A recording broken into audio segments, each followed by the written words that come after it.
Here on the ground, change happens fast. Problems feel frequent and urgent. It's loud and anxiety runs high. From a satellite view, the Earth looks the same as it did thousands of years ago. We've been here before. Let's learn from our past and shoot for a better future.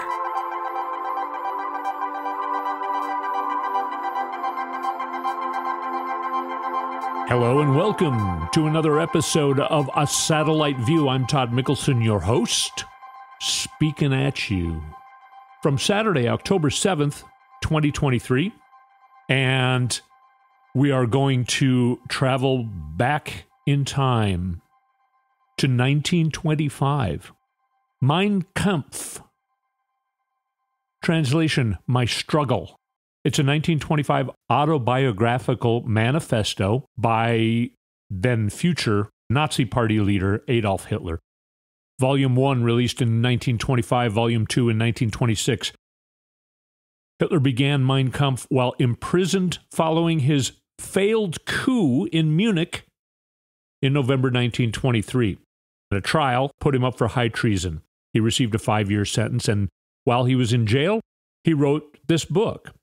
After Hitler's death, copyright of Mein Kampf passed to the state government of Bavaria, which refused to allow any copying or printing of the book in Germany. Then in 2016, following the expiration of the copyright held by the Bavarian state government, Mein Kampf was republished in Germany for the first time since 1945. It was followed in 2021 by a 1,000-page French edition. Funny how the Nazis are rearing their head again since Trump became president. It talks about Jewish conspiracy to gain world leadership. Seems he went to Vienna and saw super modern culture. Vienna being a lot of artists. At first, he thought it was cool. He wanted to be an artist, I think, himself. But then he started to think that, wow, these Jews want to run the whole world. In the book, Hitler blamed Germany's chief woes on the parliament of the Weimar Republic, the Jews, the Social Democrats, as well as Marxists. Fast forward to today.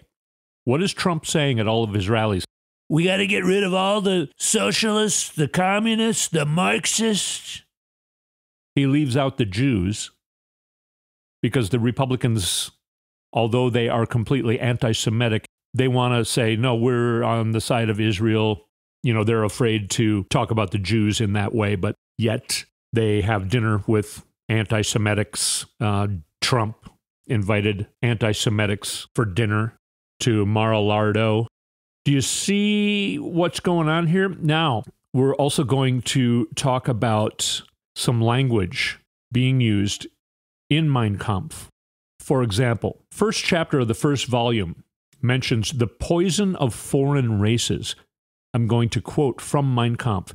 In the North and in the South, the poison of foreign races was eating into the body of our people, and even Vienna was steadily becoming more and more a non-German city. Okay? His opinions of Vienna, the artistic place, the liberals, if you will. Chapter 10, he writes, and so the poison was allowed to enter the national bloodstream and infect public life without the government taking any effectual measures to master the course of the disease. In chapter 11, of Mein Kampf, the Jew occasionally bestowed one of his female members on an influential Christian, but the racial stock of his male descendants was always preserved, unmixed fundamentally. He poisons the blood of others, but preserves his own blood unadulterated. You see what he's getting at here? He starts to talk about open frontiers. That means open borders, basically. In Mein Kampf, here's another paragraph. Unfortunately, the German national being is not based on a uniform racial type. the process of wielding the original elements together has not gone so far as to warrant us in saying that a new race has emerged. On the contrary, the poison which has invaded the national body has destroyed the uniform constitution not only of our blood, but also of our national soul, the open frontiers of our native country, the association with non-German foreign elements in the territories that lie all along those frontiers, and especially the strong influx of foreign blood into the interior of the Reich itself has prevented any complete assimilation of those various elements because the influx has continued steadily. This is the week that Trump used the term poisoning our blood when he's talking about the borders. He's talking about migrants. It's a horrible thing what's going on right now. It's never been any worse. The borders are wide open and it's poisoning our blood. It's poisoning our blood. He gets all this from Mein Kampf. We got to get rid of the Marxists, the communists. Hitler's main thing was the communists and the Jews. But he also named the Marxists as being tied in with the Jews. In the last episode, we did this same historical correlation, taking examples of what the Republicans do and then saying, you know who else did that? The Nazis. It's kind of astonishing to me because, I did that episode last week because I had just been to Washington, D.C. and gone through the Holocaust Museum for my first time. And I couldn't believe all of the similarities between the rise of the Nazis and the rise of Trumpism. It is exactly the same. All of these Republicans who denounced Trump up until the moment that they praised him and worshiped him and still are praising and worshiping him. It's just like 1930s Germany. And Trump loves to, I love to use the language that Hitler guy, he had cool uniforms, he looked great. Always looked great. I don't know about the little mustache, that's not, but he always had cool clothes. He said good things. Many people are saying, many people. What is going on? I did that episode last week, and now it seems like it's just getting exaggerated this week. And Trump is announcing what he will do if he comes back to power. Just like Hitler tried to do a coup d'etat, Hitler actually went to jail for it. Trump may go to jail for it. But Hitler rose to power after a failed coup attempt and even serving punishment. The retribution. I am your retribution. Hitler got so pissed off in jail that he started to write all this crazy crap that Trump is now admiring. It's all about retribution. If they throw me in, they'll throw me in jail, and then I'll come back, and then I need you to help me. General Milley, he was a wimp, and frankly, a lot of people are saying he should be hung. He should be hung. So I'm no longer holding back on using the word Nazi and Hitler when talking about the Republican Party and Trumpism. I'm also reading the Cassidy Hutchinson book right now, and she's somebody who decided that she was a Republican when she was very young and was very ambitious and wanted to be working in politics. She was getting internships while she was in college on the Hill in both the House and the Senate side, and then in the White House. Everyone really liked her. She did a really great job of everything that she was doing, and she rose very quickly to basically be the chief of staff of the president. And then, of course, we know what happened after that. She ended up testifying finally to the J6 committee, being the star, pretty much the star witness. And I was just reading a part of the book where when she was working at the White House during the first impeachment, she hadn't worked with the president yet, but she was told the president wanted to make sure that there were no defections on the Republican side. Miss Stefanik was a defection until she wasn't. Just about a week before the impeachment trial, she was going to vote to impeach the president. Can you believe that? I mean, she's one of the most Trumpiest people there. I swear to God, if you've listened to enough of these episodes, you've heard me say that I think all of the congressional people are being blackmailed by Trump. They turned right away after having a conversation with Trump when they were completely anti-Trump, and then they completely become his largest sycophant. Why? Many people don't know this, but Russian money got laundered through your campaign in 2016. I wouldn't want anyone to find out. So go vote. I'll be watching. Anyway, back to Cassidy Hutchinson. She worked so hard on trying to make sure Republicans voted no on the impeachment. She herself believed, and this is reasonable. I think this is reasonable. I disagree, but I think it's reasonable. She thought over the first impeachment, which was the call to Vladimir Zelensky, blackmailing him, saying unless you announce that you're doing an investigation on Joe Biden's corruption, unless you announce that, I'm going to hold back military assistance for you. You need to announce that, and then I will give you the military assistance that Congress already approved. Very illegal, yes, high crime and misdemeanor. I think he should have been impeached over it. Cassidy Hutchinson thought it was an inappropriate call. She was not a Trumper. She disagreed with what he was doing in that call, but she didn't think it was an impeachable thing. She thought, if we impeach him for this, then every president's going to be impeached for every little thing. Now, look what's happening now with Joe Biden. So she's not completely wrong. I disagree with her, though, vehemently. But she worked really hard from, 5 in the morning until after midnight every day for weeks and weeks on this task. She believed in what she was doing. She wanted to do a good job. She was very young. She was brand new at the White House. She wanted to do a good job, and she did do a good job. And she took pride in that. And then she kept doing that, the next task and the next task. And that's how you get pulled in to the cult. You get pulled in to loyalty, to something that previously you didn't even agree with. That's what happened to her. And now she's going around. She's got a new book. And by the way, it's really good. It's well written. It's pretty riveting. But of course, like so many of these books, it reveals so many more moments in the craziness of the Trump White House. I'm kind of addicted to this. I'm reading these books so you don't have to. So you can listen to the podcast and I can purvey what a lot of these books are saying.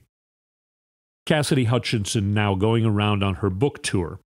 She's saying that she's ashamed of a lot of the things she did. She's ashamed of the stances that she took and the viewpoints she had, and she sees that it was just influenced by being loyal to the president, who that was her ultimate boss. And after January 6th, she had kind of become a zombie.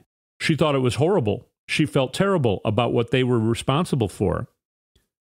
But she was still going to stay with Trump. She was going to go down to Mar-a-Lago. And at the last second, she decided, she woke up from the cult and realized this is wrong. I have become something I don't want to be. I never wanted to be. I need to get a new lawyer. And I need to talk to the January 6th committee again and tell the whole truth. My Trump lawyer advised me to not tell the whole truth. He's in huge trouble for that. He's going to go to jail, as are some other Trump lawyers who did the same thing to other clients. But now she's completely come clean. And one of the main messages is that we need to welcome people like her. It's kind of like deprogramming somebody from being in a cult. Now, I'm not saying that we should accept all of these people, because a lot of them have decided consciously to stay with this evilness. Somebody like Ted Cruz, who she was an intern to. Somebody like Ted Cruz, who knows good and well that this is wrong, but he's addicted to the power. And he knows that he can't win re-election, or at least, even if he can, the Republicans cannot hold their power in a democracy. So he and others are pushing for this country to change from a democracy into a dictatorship, into Nazi Germany. And yes, a lot of innocent people will be executed and jailed if that happens. So Ted Cruz can go pack sand. What do they say? There's a lot of things I could say that I'm trying to, not use nasty language on this podcast. So there's a lot of things in my mind. Go pound sand. Go tell your story walking, buddy. A lot of unforgivable people.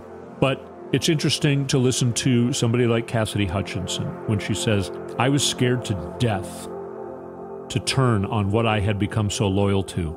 I was scared to death that I would be ostracized from everyone I know. I was scared to death that I would be absolutely alone in this world if I turned on Trump, because that's what I had become so loyal to, and that's all I knew for a couple years. I was scared to death to do it. Somebody like her, we need to welcome them to do it. Do the right thing. We will welcome you back onto Earth One. And that's what we need to do. We need to keep that in mind. All right. We're going to take a short break and come back and talk about a massive amount of things that happened just in this last week. You're listening to A Satellite View. I'm Todd Mikkelson. We'll be right back.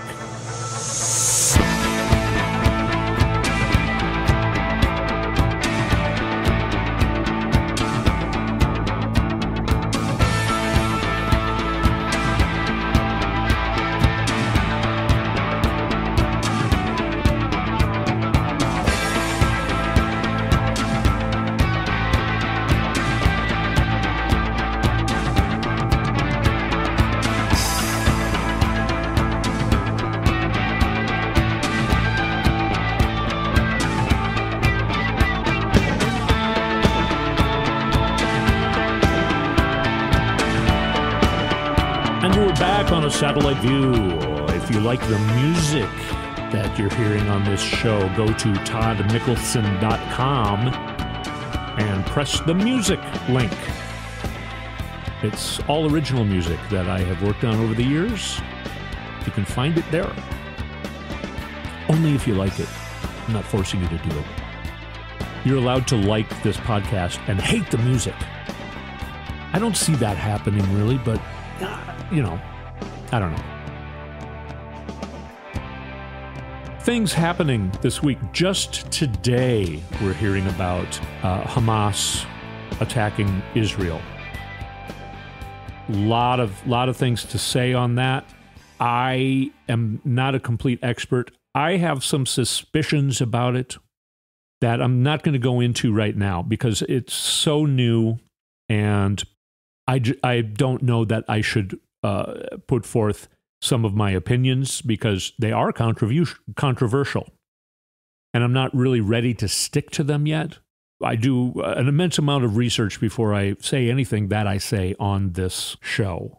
I don't want to mislead anybody. I want to help us all keep together in making sure the truth gets through, and that, ways to argue against the craziness. Here is one thing, though, that's concrete. The Republicans, including Mike Pence, by the way, have been saying the U.S. gave $6 billion in taxpayer money to Iran, which was given to Hamas to attack Israel. That is an un-American, nasty lie, only designed to mislead their MAGA supporters and fire them up. For some reason, the Republicans think that the MAGAs are going to be enough for them to win in an election. It's scary because it makes me think that they know they're not going to win the election, and they're going to try and just have another uprising like January 6th, except this will be their second time, so maybe they'll do it better. I don't think they're going to be able to do that, but I think they think they're going to be able to do that. Now, the actual facts about that $6 billion, the U.S. did not give a cent to Iran. The U.S. unfroze $6 billion in Iranian money during a prisoner swap. Not a single penny of that has been spent. The money is in a bank account in Qatar, however you say it. Everybody says it different. And it's being monitored by the U.S. Treasury, and it can only be spent on humanitarian aid. They can't have access to it without going through us. All purchases must be verified by the U.S. Treasury Department. So the Republicans are lying. They know they're lying. And it's disgusting. It's something the Nazis would do. Victor Shee writes, really important for all of us to remember, there are real humans in both Israel and Palestine who never asked for or wanted any of this to happen. Our hearts should go out to all of those innocent people who are being decimated right now. Hundreds killed just today. Moving on to other things. Dean Phillips, my congressman, I'm a little miffed at him for doing this whole Biden's too old thing. I don't think Biden's too old. I don't think it matters how old you are. Biden has been doing some really great things. We have an incredible jobs report again that again is like 2 times better than all of the predictions for September and August, I believe, and July. The numbers have gone up. That always happens. They do a quick analysis and then they have more time to study it, and the numbers go up or down from their first announcement. Both July and August have gone up. A year ago, October 17th, 2022, in Bloomberg, forecast for U.S. recession within a year hits 100% in blow to Biden. That's how the news has always been since Biden became president. But now, oh, okay, it's a year later. There is no recession. They're saying there's not going to be a recession. This last month, wages have gone up more than inflation. Inflation always goes up, but it's a matter of, when they say we have inflation, it's going up way too fast and way too high. Inflation is almost completely under control, and wages, in fact, have increased more than inflation this last month. Biden keeps working on the basics, and it demonstrates the good of government, and it can restore the trust in government that the GOP has been trying to ruin for 40 years, since Reagan said, "I work for government and I am here to help." That was kind of okay, I guess. Reagan imitation. He said that was the scariest thing anyone could say. And that's what the Republicans have been. They still run for office. All these elected, people who won. Ted Cruz. He won his election, yet he says the 2020 election was rigged. How does that work? They have dumbed their followers down so hard. Speaking of dumb, Jim Jordan, he's so stupid. By trying to become speaker, he puts his role in the Ohio State sexual assault scandal back on the front page news. He thinks it's going to be better for him now that he's saying that I want to be speaker. I'm going to be speaker. And no, don't talk over me. Don't talk over me. I'm talking. I'm going to be speaker of the House. It's not going to bode well for him. Same thing with Matt Gaetz. It's just now there's Republicans telling some nasty stories about Matt Gaetz, showing them videos of young girls that he's having sex with, bragging about this on the House floor. Nasty stories that are not even worth repeating, but involve sex with minors. Now, all of a sudden, the Republicans are saying, oh, yeah, the ethics report on him is going to come out any day now. They've been sitting on it. But now the time is right because he led the push to get rid of Speaker McCarthy. And by the way, let's all take a moment to celebrate the fact that Kevin McCarthy is all done. And we don't need to hear his silly, I'm just here to say the Biden administration has done more harm to this country. I mean, we don't need to hear that anymore because there's not going to be microphones put in his face because he's no longer the Speaker of the House. He only made it a few months. A lot of people predicted this would happen, including me. I figured he would be done by the end of the year. Anyway, take some time to celebrate. No more Kevin McCarthy. The last of the young guns. The young guns. The last of the young guns is done in a matter of less than 10 years. All the rising Republican stars, they all get snuffed out and go away and disappear. And we forget about them.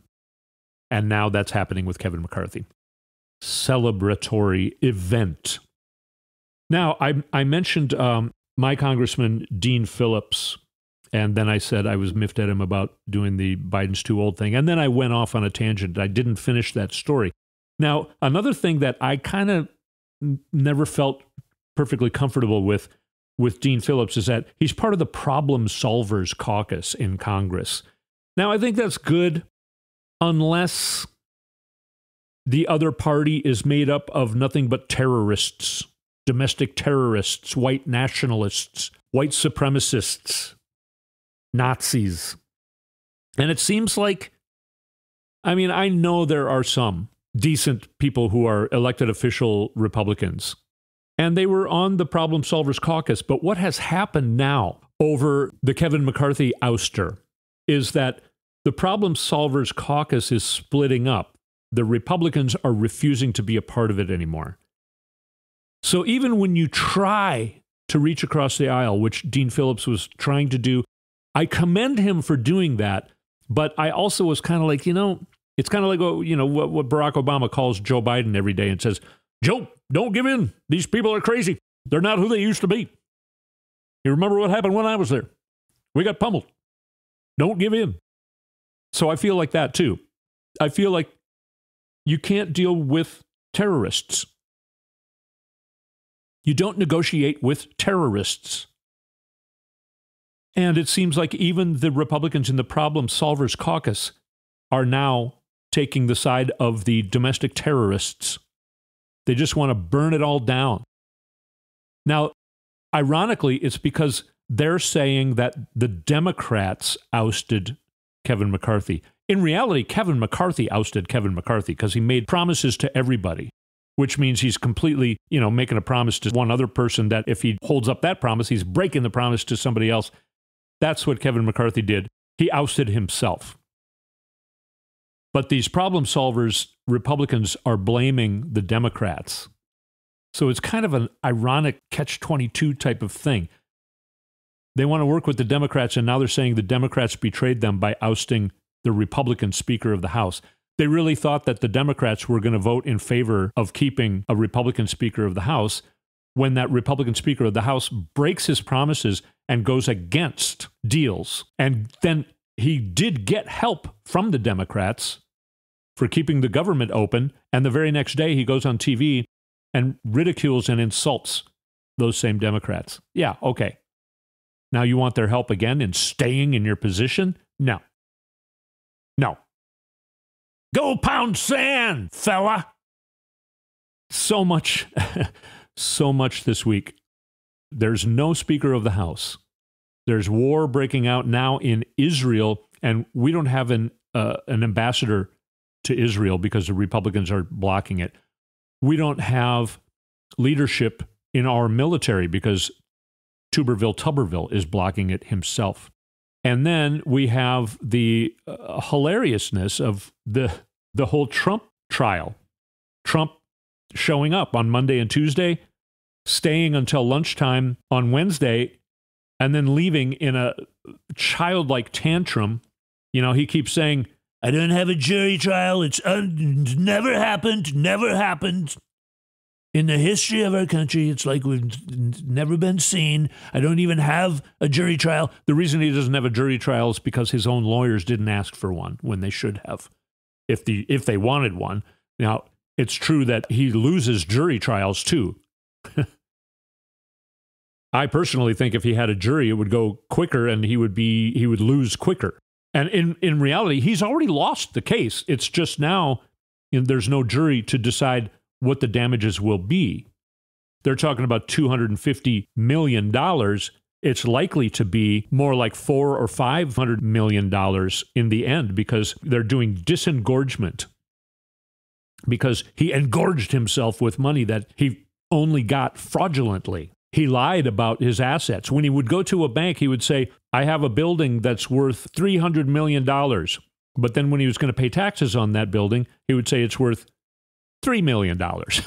I mean, it wasn't just like a little bit of difference, like, 20 million and then 19 million. It was always like 1,000% or multiple, I think one of them was marked up 4,300%. That's not a mistake, or that's not just, I got two different appraisals. I'm going to pick the high one for getting a bank loan. I'm going to pick the low one for paying taxes. It's not that. It's just absolute fraud. And when you go and you lie to the bank and you say that something is worth, 1,000 or 4,000% more than it's worth, it's kind of similar to lying that you even have an asset. You're inflating the value of it so much that it's like that doesn't exist. It would be the same as saying I have a building worth $100 million and then they go check it out and there's an empty lot. That he marks it up so much. And the thing is that banks can only have a certain amount of money to lend, period. So Trump comes in, he takes 3/4 of all of the bank's money because he lied about the valuation of a property. So the next guy only has access to 1/4 of that bank's money. All of the rest of the people waiting in line only have access to that much. It's going to get cut off. And he got it fraudulently. So when he says, I paid him back, the banks are fine, I paid the loans back, it doesn't matter if you paid them back. When you lied about taking that money out, you took money away from other small business owners who want an actual loan, who are not lying about their assets. That's called fraud. Idiot. Mar-a-Lago was valued at like $27 million. The Trump family fought against that because they didn't want to pay that high of taxes. They brought it down as far as they could. So they got another valuation at $18 million by Florida authorities on the subject, not by any judge in this case or anything like that. So he's saying, the judge says it's worth $18 million. It's actually worth $1.5 billion. Okay, so pay taxes then on $1.5 billion. Eric Trump started to say, it's not worth $18 million. It's worth $1 billion. It's worth over $1 billion. So they're admitting that they do this fraud. Trump says, it doesn't matter what I wrote. And then Jeff McConney came in. He's a controller of Trump Org. He's the guy who was going to testify right after Trump left. Trump knew that this guy was going to tell the truth, and Trump didn't want to be in the room when he's completely humiliated and it's found out that he's completely lying, because Trump knows that DJT is signed at the bottom of these evaluations that are lying. And Jeff McConney, he's told, I committed tax fraud. He was given clemency, so he can't be punished for this, in a deposition about a year ago in tax fraud case. And he said, I committed tax fraud being directed by Weisselberg, who was being directed by DJT, Donald John Trump. And now he testified that on Wednesday afternoon when Trump, by the way, said, I'm stuck here for months. I would rather be in Iowa or North Carolina or New Hampshire. I would rather be there, but I'm stuck here. And then he walks out the door, gets in a car, goes to his airplane, and flies down to Iowa? No, to Florida. So you're not stuck there. And you wouldn't rather be in Iowa or New Hampshire or North Carolina. You'd rather be on your golf course by Mar-a-Lago. I'm sorry, I pronounced it wrong. Mar-a-Lardo. Comedy there. And then also another thing that happened this week is that we found out that, yes, our worst nightmare, or at least national intelligence and national security's worst nightmare, is that he's just telling people. He told some guy, Anthony Pratt, who's a billionaire Australian, he said, you should see our nuclear submarines. Now, this guy basically bought access, everything that they're accusing Joe Biden of, he bought access to the president by getting a membership to Mar-a-Lardo after Trump became president. He's like, hey, I'll become a member. Trump, of course, ramped up the price of becoming a member to Mar-a-Lardo when he became president because he knew people would pay it so that they could have access. Our worst enemies were gaining access to Mar-a-Lardo because they knew that Trump would just be, let me tell you about our nuclear subs. I know about it because I am or was the president, and Let me tell you all the details. It's really cool, and only I know it. Only I know it. I'll tell you all about it. Our biggest secrets. He told this guy about capabilities of our nuclear submarines, and then this guy has been being investigated, although he didn't really realize it. You know, they're seeing his emails and everything. He's told at least 45 people himself about this. How many people did those 45 people tell? Now our intelligence is going to have to spend tons and tons of money and time investigating where these secrets went. And what do we need to do? Do we now, and we'll probably need to change our operations for our nuclear submarines. This guy has put us all in danger. He's costing us trillions more money than if he had not become president. Yeah. Well, that was fun. We've gone over time again on this episode of A Satellite View. I think we're on number 33 or 4 now episodes. And I think it's been a little more than a year that I've been doing this A Satellite View podcast. And it's getting more and more fun. I should say I'm starting to, get the pace of it. I'm starting to realize what it is I'm doing, which I went months with being completely, I don't know what I'm doing, but here, let's put this out. Anyway, thank you so much for listening. And we're getting more accounts. We're opening up Instagram. You can find me at Todd Mikkelson on Twitter and find more about A Satellite View. And we're going to try and get it so that you can get on an email list. We're working on all of that stuff right now, trying to build the show. But I thank you so much to my listeners. I've actually heard back from listeners, and it's a wild experience because I just record this and then I edit it and I publish it and I don't know what's going on with it. And then people get back to me and say, hey, I just listened to your episode and they want to talk about it with me. And it's really cool. So I'm going to keep doing it. I hope you find some value in it.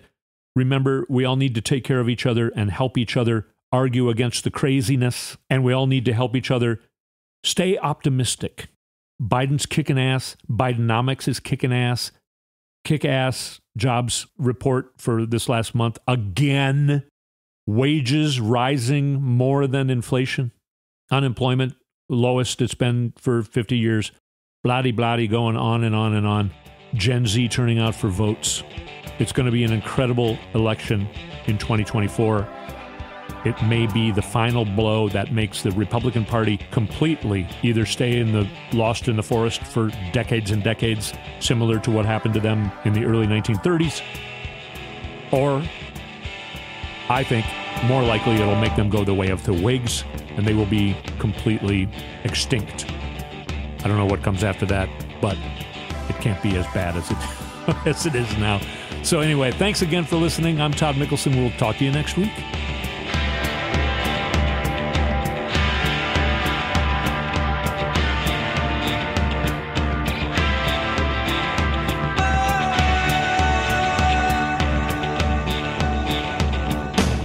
You've been listening to A Satellite View with Todd Mikkelson. Go to toddmikkelson.com for links and more information.